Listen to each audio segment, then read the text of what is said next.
Hi everyone, kamusta po kayong lahat? Isang magandang araw po sa inyong lahat, my Litaro. Okay.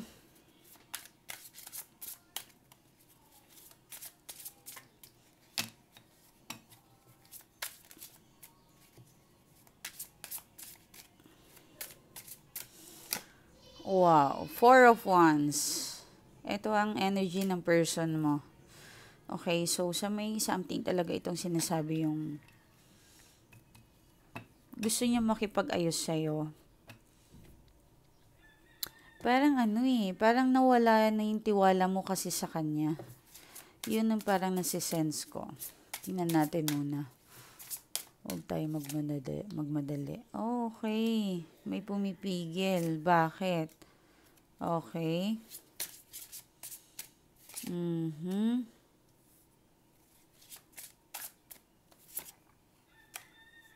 Oh. Urong-sulong yung desisyon ng person mo, ano? Gusto niyang kumilos, gusto niyang, ba't pa ako gagawa ng paraan, hindi naman nakikinig, wala naman nagbabago. Okay? Tingin ko may pagkukulang ka din sa relasyon ninyong dalawa.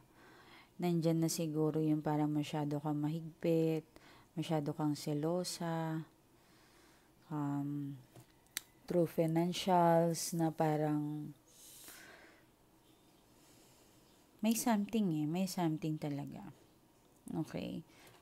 May nakikita ako. Hindi ko alam kung nasa Europe ka or nasa Asians ka. Basta may nakikita ako. Meron din naman sa US, ganun. Nakikita kita. Independent woman ka. Hindi ko naman sinasabi na mahina ka or ano lang kasi dito may worried. May worried siya eh. May pumipigil dito. Possible anak. Meron bang anak yung person mo? May mga bagay-bagay na parang hindi siya makakilos or hindi siya makadesisyon ng para sa kanya. Alam mo yun? Parang kailangan niya problemahin ng buong mundo. Okay, masyadong overthink yung person mo. I think magkikita kayo bukas or Sunday, yan. Yung magkikita kayo. Even may work siya, tinatry niya yung best para makipagkita sa'yo. Okay? Yan ang Four of Wands and Three of Pentacles. I guess talagang cooperations ang nakikita ko dito. Ano? Possible may anak kayo, wala kayong anak, pareho pa rin yung energy na yun as long as parang kayo, yung matibay yung pagsasama ninyo. Nasisense ko dito na parang gusto niya talagang ayusin yung sarili niya, alang-alang sa relasyon ninyo, alang-alang sa pamilya ninyo. Okay?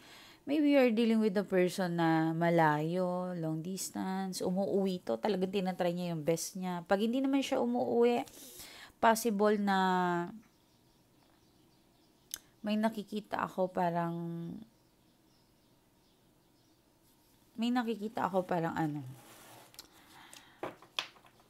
tinatry niya yung best ng communication sa'yo. Okay? But, ang pangit lang kasi, sa nasisense ko dito parang lumalaki yung ulo mo kapag masyado mo siyang binabantayan kung online ba siya, kung anong ginagawa niya. Okay? Huwag sana kayong maging toxic as a partner or person. 'Di ba? Huwag niyo pong hayaan yon yung babantayan mo online siya, tapos sasabihin niyo, bakit ka online? Kung hindi ka naman nagtatanong ng ganon, online ka pero hindi ka nagme-message sa akin. Kung hindi ka naman nagtatanong ng ganon, iniisip mo kasi ikaw yung talo eh. Alam mo yun? Iniisip mo na parang meron siyang ginagawa lagi na behind your back. Kasi nga may lamat. Naiintindihan kita doon. Pero, ang mahirap kasi kapag lagi kang nag-iisip, makukuha mo kasi yun eh. Kasi ang pag-iisip ng negative, para siyang manifestation din. Parang minamanifest mo na mangyari yon. Okay? So, kaya nga, laging sinasabi, positive po kayo lagi. Stay positive. Okay? Huwag niyong hayaan dumalo yung negative para sa inyo. Kasi talagang mahahatak niyo yan. Diba? Lagi ko nga pinapayo sa aking mga inaalagaan ko na huwag niyong hayaan maging negative kayo. Okay? So, dito naman sa Nine of Wands and Knight of Pentacles, yan ang kapartner. And Eight of Wands, okay. Well, matatapos naman tong paghihirap niya eh. Kung ano man ito, possible sumali yan sa investment or ano pa ba.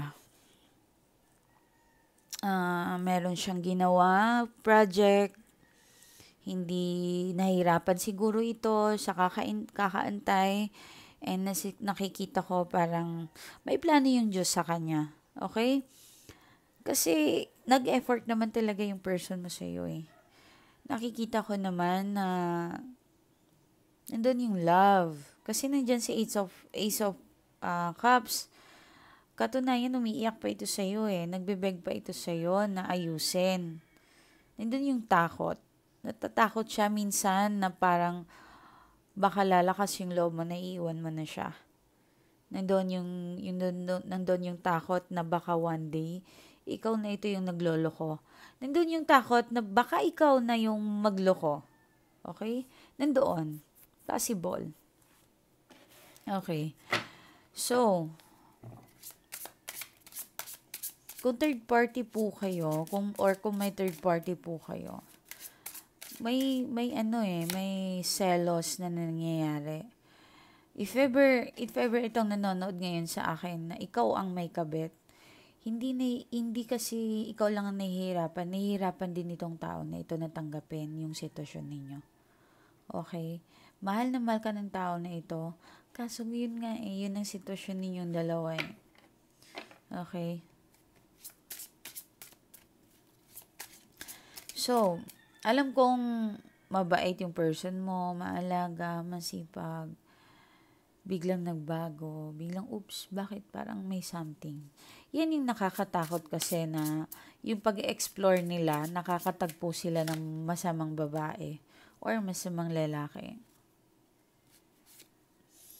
Okay, wow. But, thankful siya sa'yo eh. Thankful siya sa'yo kasi ikaw lagi yung parang wala nang ibang makakaintindi sa kanya kundi ikaw. Yes. Nandito at aminado siya na kahit ang laki-laki ng kasalanan na ginawa niya sa'yo. Bigla akong naka-feel ng pain. Paulit-ulit kasi na sinasaktan ka ng tao na ito. Pero alam niya po, hindi siya in denial dyan. Naawa ako sa'yo kasi ikaw yung lagi kang binibigay mo lahat. Unexpected yung pagloloko niya. Hindi ka makapaniwala na bakit ganon yung ginagawa niya sa'yo. Halos lahat binibigay mo na. And yet yun pa rin ang kapalit ng pagmamahal mo sa kanya. Meron itong konsensya, nakakaramdam siya ng lungkot, umiiyak. Hindi niya sinasadyang masaktan kayong dalawa, both side. Okay? Even yung third party, hindi niya sinasadyang saktan. Even ikaw, hindi niya sinasadyang dalhin ka sa third party. Okay? Or sa sitwasyon na yon. Okay? May fear sa kanya, baka one day mawala ka. Okay? Yun ang na-sense ko, ha? May takot ito. Kasi, yung iba kasi, gawa ng na-spell talaga eh. Totoo po yung itim na mahika. Well, wala po akong magagawa kung hindi po kayo naniniwala doon. Pero totoo po talaga yan sila, ang mga itim na mahika. Okay? So, tingnan natin kung anong energies ninyo. Kung bigla din nagbago eh. Pinagkakatiwalaan kanya lagi sa pera before. Yan. Kasi Ace of Pentacles eh. Inaalay niya lahat sa yung trust, sintiwala, lahat. Okay? May offer siya sa iyo, may parang alam mo yun, may iaabot siya sa yung pagmamahal at kasiguraduhan na talagang hindi mo na kailangan masaktan pa. But nandun nga, sabi ko nga sa inyong iba kasi na spell, kaya hindi po yan makakapag-isip ng tama. Okay? Maaring napapansin mo yung person mo tulala, minsan tahimik. bored siya o wala siyang ginagawa. But, yun kasi, sa sobrang ganun kasi, sobra na yung pag-iisip mo. Okay? Sobra na yung parang, yun ang nagbibigay sa'yo ng cause na mag-iisip. Okay? May basa ang buhok. Okay? May bagong ligo. So, may nakikita ko dito. Possible na sa work ka. Dinadala mo ako. Nakikinig ka. May naka-AirPods. Okay? Naka-AirPods ka at habang nagtatrabaho, nakikinig ka sa akin. Maraming salamat po mga madam ko. Kasi, kahit saan lugar dinadala niyo po ako at nakikinig po kayo. Grabe ang tibay ng pagsasama po natin lahat. Okay? Naway lahat po na nagko-comment sections dyan, kinukuha ko po yan, sinasama ko po yan sa rituals. Yung mga dalangin ninyo, nakikita ko po yan, yung mga comments ninyo, nakikita ko po yan lahat. Sinasama ko po talaga yan. Okay, so Lord, nakikiusap po ako, bigyan niyo po ito ng magandang reading, itong person na itong nanonood sa akin, lahat ng katakutan nila, lahat ng burdens nila, tanggalin niyo po, Lord. Especially yung mga mahal nila sa buhay, yung mga may sakit, pagalingin niyo po. Ikaw lang po ang pinakamabilis na lumakas at kumilos ng mabilis. Amen. The strength. Okay. Kaya na sabi ko, paulit-ulit na kasi yung scenario na ginagawa ng person mo sa'yo, Ayan, so, nagpatawad ka ng paulit-ulit. Grabe yung ang tibay mo. Alam mo yun, parang lagi kang may kalaban. Ang hirap kaya makipaglaban na hindi mo alam, ni hindi mo kailala ang kalaban mo. 'Di ba? Kasi, paano ko nasabi hindi mo kilala ang kalaban mo? Pero yung person mo yung kalaban mo eh. Minsan kasi, dahil sa hindi mo siya kilala, naawa ka sa kanya. So, ang mangyayari, patatawarin mo. 'Di ba? So, ang mangyayari na naman, ilang months na naman, ilang taon, nandun na naman siya. So, kaya ako nasasabi minsan, bakit parang hindi mo kilala yung kalaban mo? Okay? Nakaka-feel ako ng fear, ng takot sa'yo. Alam kong pasuko ka na, napapagod ka na. Queen of Pentacles and the Fool. Napapagod ka na sa buhay mo kasi meron ako nakikita dito, halos buong buhay mo na wala ka nang ginawa kundi tumulong, magmahal. Napapagod ka na kasi nandyan si The Fool. Ikaw yung parang bangka ng pamilya nyo na hindi dapat malunod. Kung hindi man ito sa family, sa magulang mo, maaring sa'yo. Umaasa lahat yung family mo, umaasa lahat yung anak mo, tuitions, lahat. Kung may pinapaaral ka yung mga pamangkin mo, hindi mo kasi sila pwedeng pabayaan eh. Kasi ganun ka katapat magmahal. Para kang bangka na ayaw mong malunod. Ayaw mong malunod yung mga taong dinadala mo. Kahit hirap ka na. Ang tagal-tagal mo na nagtrabaho, wala ka naiipon, wala sa sarili mo. May naiipon ka man pero alam mo yun, parang kakarampot lang. Imagine kung naipon nyo siguro yung pera nyo, baka mayaman na kayo ngayon. Imagine kung madamot kayo, baka mayaman na kayo ngayon. Ang dami nyo na sigurong na-achieve. Pero hindi ka ganun eh. Naawa ako sa mga, kahit breadwinner dito sa Pilipinas, naawa talaga ako. Totoo po yun. Kaya ako, kapag may lumalapit sa akin, I do my best talaga para matulungan sila. Especially sa financial. Kapag financial yung problema, talagang natutulungan natin yan. Paano na lang kung love and money ang problema, ang bigat nun. Diba? But I'm trying my best matulungan kayong lahat. Ay, naku, ang bigat ng nararamdaman mo. Connect na connect sa akin ngayon. Ramdam na ramdam ko talagang kalungkutan mo. Meron dito, hindi na nakapangasawa. Hindi ko alam kung caregiver ka ba o ano. Basta parang medical na ano. May ipon ka naman, hindi sa wala kang ipon. Kaso, alam mo yun, napapagod ka na rin minsan kasi parang wala kang nakikita sa nangyayari sa'yo. Huwag po kayong mawalan ng pag-asa, mga love ko, mga boss ko, madam ko. Huwag kayong mawalan ng pag-asa. Ang buhay natin, sabi ko nga sa inyo, hiram lang to, 'di ba? Lahat ng kabutihan ng ginagawa nyo dito sa mundong ito, yun yung magbibigay sa inyo doon ng paraiso. Yun ang magbibigay sa inyo ng magandang mansyon doon sa taas, doon sa kabilang buhay. Lahat ng ginagawa nyong kabutihan, charity, lahat, binibilang po yan ng anghel natin. Nakasulat po yan, nakalista.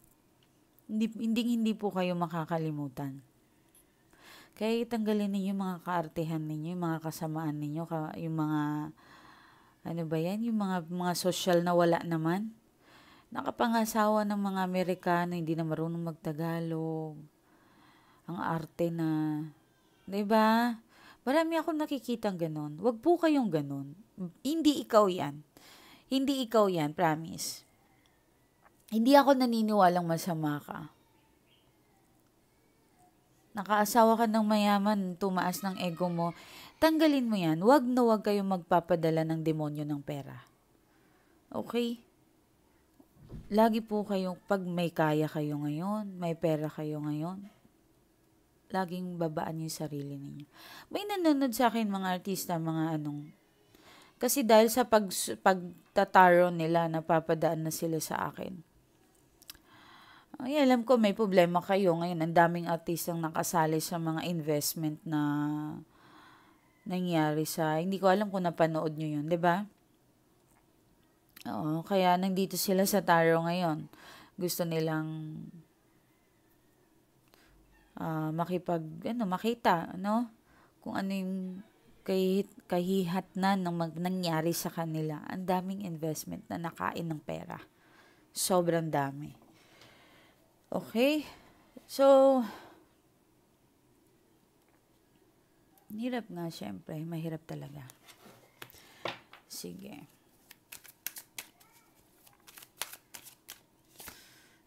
Ace of Swords. Ini-stalk ka ng person mo. Ini-stalk ka niya. Siguro blinak mo to or lumayo ka. Kasi napagod ka eh. Nafe-feel ko yung pagod mo. Nafe-feel ko yung parang subukan muna natin kung wala ako. Or kung hindi kayo naghiwalay, subukan ko muna siguro na tahimik lang ako. Wag muna akong, kasi napapagod na ako eh. Yung senaryo pa ulit-ulit, yung patawad, away. Magbabago, cheat, bago. Wala, ganun lang. Okay. Paulit-ulit yung ano.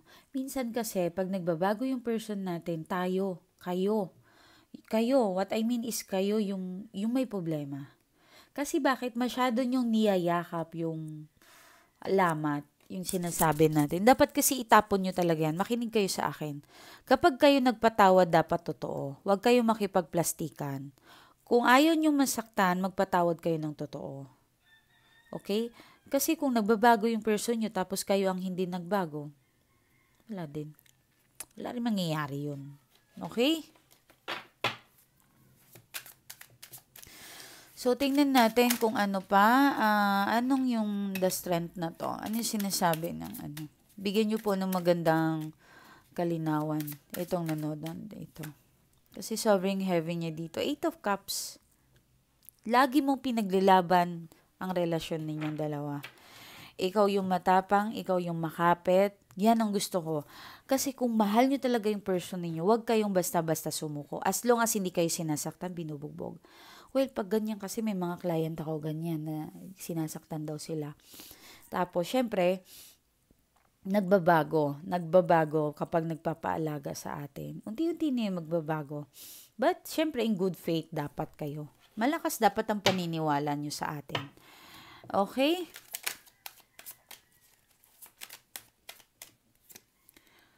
The Hangman. Ayan yung sinasabi ko eh. Kaya pasuko ka na eh. Hirap na hirap ka eh. Na-spoiled mo ata ito. For sure. The Empress. Sobrang spoiled. May paparating na ano to, parang nakikita ko yung parang may paparating na message, magugulat ka when it comes sa career. Nagbabalak ata magpatayo ng bahay or bibili ng lupa at bahay. Makukuha mo daw yun in time. Huwag kang magmadali. The word. Wow. Paano ko ba sabihin ito? Parang naririnig ng angels ang iyong, ano ba tawag dito? Thank you. Ang inyong prayer or dasal. Naririnig ng anghel sa kalangitan ang iyong bulong. Wow, ang ganda. Naririnig niya po talaga. Promise. At lahat po yon ay tutulong po talaga yung angels para sa inyo. Kasi wow, ang ganda oh. Ace of Pentacles, may mga gabay kayo and the word. Oh, especially sa mga client ko, binibigyan ko sila ng angels. Magbabantay sa kanila. Huwag po kayong matakot, mag-alala. Lakasan nyo lagi ang loob ninyo. Alam kong pasuko ka dito. Grabe oh. Pero wag. Lagi nyo piliin maging masaya. Okay? May swerteng paparating sa'yo this coming. Itong magandang makulay ang buhay natin ngayon. Itong month na to, alam ko pong sinubok kayo itong buwan na ito, but possible po na itong last month pala, itong buwan na ito ay magiging maganda at masaya. Okay? Possible promotions. May inantay ka bang promotions? Possible po yun. Mangyayari po at matutupad yan ang pagbili mong lupa at bahay. May nakikita po talaga ako. Yes. In the word. Napakaganda oh. Sinagot ka ng angels mo. Siguro minamanifest mo din na babalik sa yung person mo. May mga nakikita ako magbabalikan. Yes. Okay? Kung single ka, makakatagpo ka ng someone. Okay. Yeah, makakatagpo po kayo. So, huwag nyo pong isara yung pintuan ninyo. Makipag-date ka. Okay? Mag-explore ka, huwag kang matakot. Hindi naman po lahat ng lalaki ay ganun lang ang habol, 'di ba? Hindi po totoo 'yan. So, ano lang, lakas ng loob at maging matalino po kayo. Okay? Sige po, ingat po kayo. Maraming salamat. Wait lang. Nafe-feel ko talaga yung heavy nyo sa yung puso nyo. Na hanggang ngayon ramdam ko po. Well, ito po ang aking Facebook account, Mylee Tarot. Meron po tayong 9.9K followers. Okay, ito po, in-upload po ito ng August 3. Meron siyang react na 757 and 90 comment. Ito po ang kanyang cover. Okay, June 4, 469 react. Meron po siyang 57 comment. Okay. So, magbasa tayo ng message ng ating mga client. Ma'am, magandang umaga po. Alam ko pong busy po kayo. Ano to? Alam ko pong busy po kayo. But gusto ko lang pong magkaroon ng ano to? Gusto ko lang pong magkaroon ng ma-inspire ang mga nanonood sa iyo, ma'am. Mula't bata po ako, talagang sinubok na po ako ng pagkakataon. Lagi po akong hirap, lagi akong pinapahirapan. Wala nga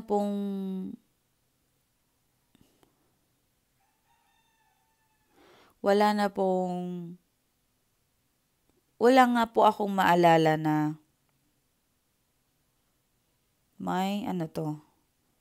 wala na nga po akong maalala na may nangyari pang masaya sa buhay ko. Pinagpasapasahan po ako kung sino-sino po, kung saan-saan po akong tumira.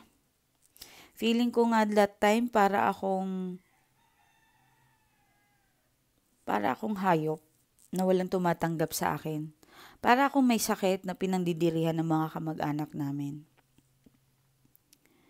Inalila, pinapaaral, pero ang sakit ng mga ginagawa sa akin. Pinapaaral ka nga nila pero ginugutom ka naman. Bata pa kasi ako, wala kasi akong alam sa mga ganon, na wala palang bayad yung mga enrollment sa akin. Ang sabi nila, ang dami daw ng gasto nila sa akin. Yun lagi ang pinamumukha nila sa akin. Grabe naman, may mga ganito, Diyos ko. Sa totoo lang, ma'am, minsan nagbabaon na lang po ako ng tubig. Para maibasan ng aking gutom. Hindi ko po maintindihan bakit ganitong nangyayari sa akin. Hindi po ako katulad ng mga bata na may nanay at tatay.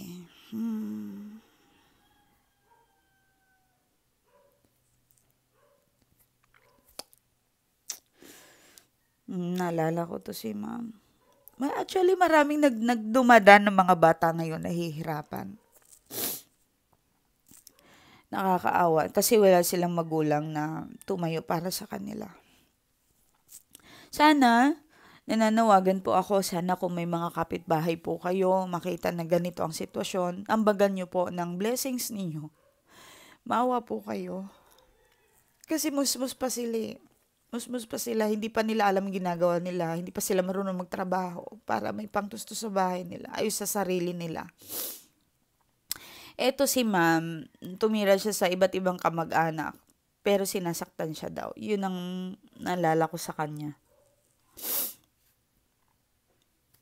Sinasalbahe daw siya ng mga kamag-anak niya. Hanggang sa tumungtong po ako sa tamang edad, nagtrabaho po ako. Nag-DH po ako sa ibang bansa. Nag-ipon at nag-aral po ako ulit. Kasi wala naman po akong makukuha sa kanila kundi sumbat. Namuhay po ako mag-isa. Hindi po ganun kadali ang buhay ko, ma'am. Marami pong pagsubok ang nangyari sa akin. Pagkatapos ko pong nag-aral,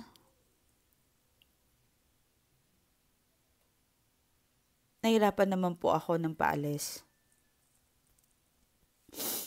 Ang ginawa ko, nagtrabaho muna ako dito sa Pilipinas para may panggasto sa pag-alis.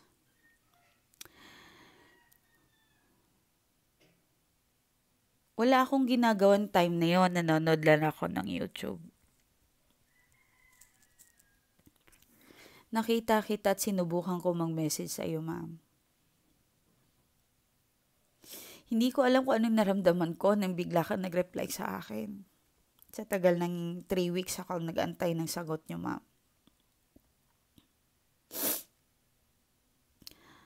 At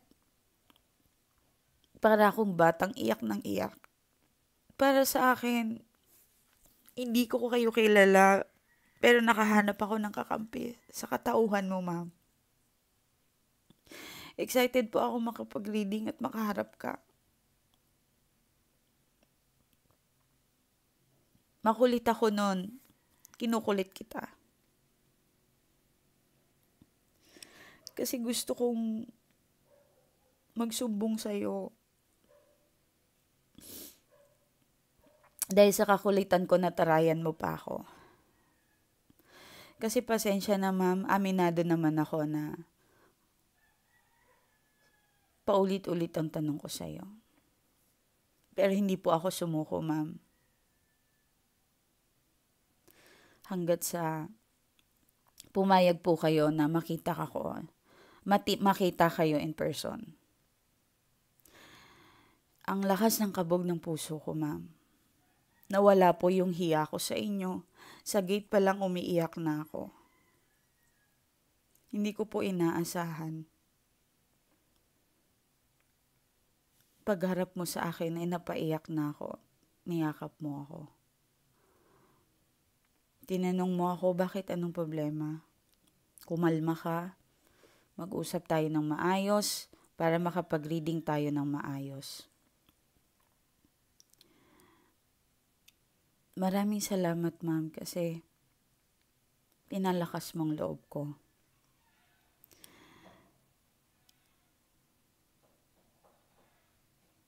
Grabe yung mga salita mo, ma'am. Hindi ko to makakalimutan. Kasi nandun yung fear ko na bakit hindi ako makaalis ng abroad. Nandun lahat yung takot ko, bakit hindi ako. Feeling ko hindi na ako mag-success. Malaking kita kasi kapag nakaalis ako. At ang sabi mo sa akin, huwag kang matakot. Huwag kang mawala ng pag-asa, makakaalis ka. Isipin mong makakaalis ka, malulusot mo yan. Sorry. Okay.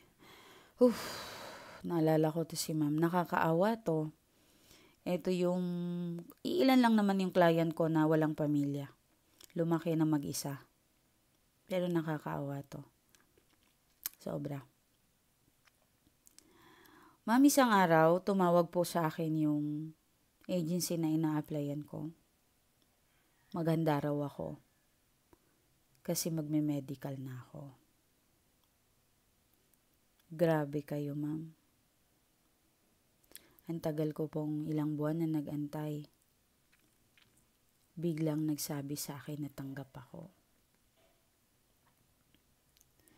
Grabe yung lakas ng power mo, ma'am. Iba ka kapag nisalita ka nga. Totoo talaga.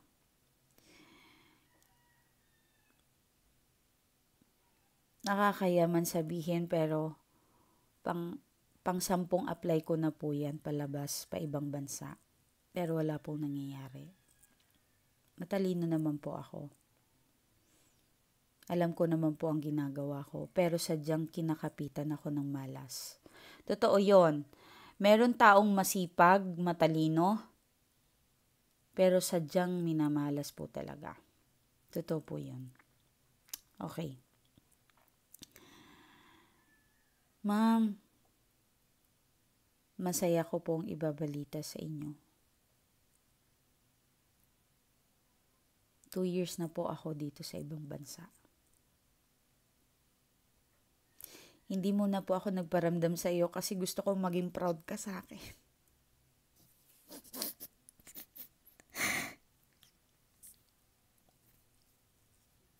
Gusto kong maging proud ka sa akin kasi para sa akin, wala man akong kapatid. Nakita ko yung kapatid sa iyo at or nanay. Sorry. Nagkaroon ako ng pamilya sa katauhan mo, ma'am. Sinikreto ko po ito sa iyo. 2 years. Okay, 2 years na daw siya. Maraming salamat, ma'am. Inalagaan ko po yung bracelet.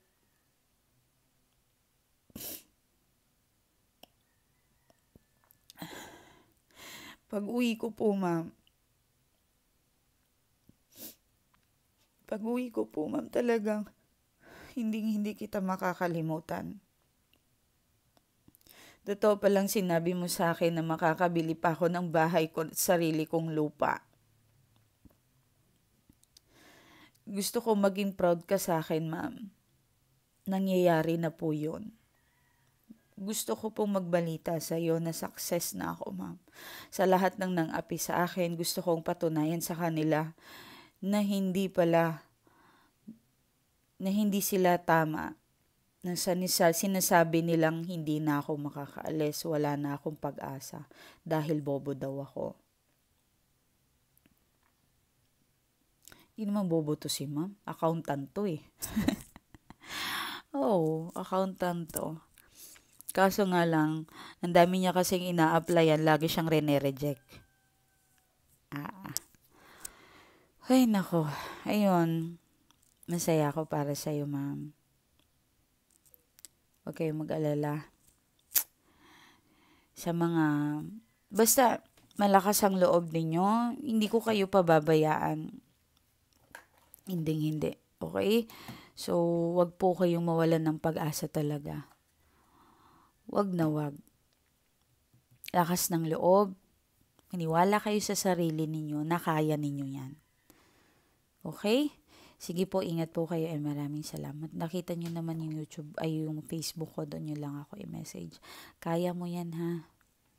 Gawin nyo ngang inspirasyon itong mga natulungan natin. Lakas ng loob. Okay? Yan. Ingat po kayo. Bye-bye.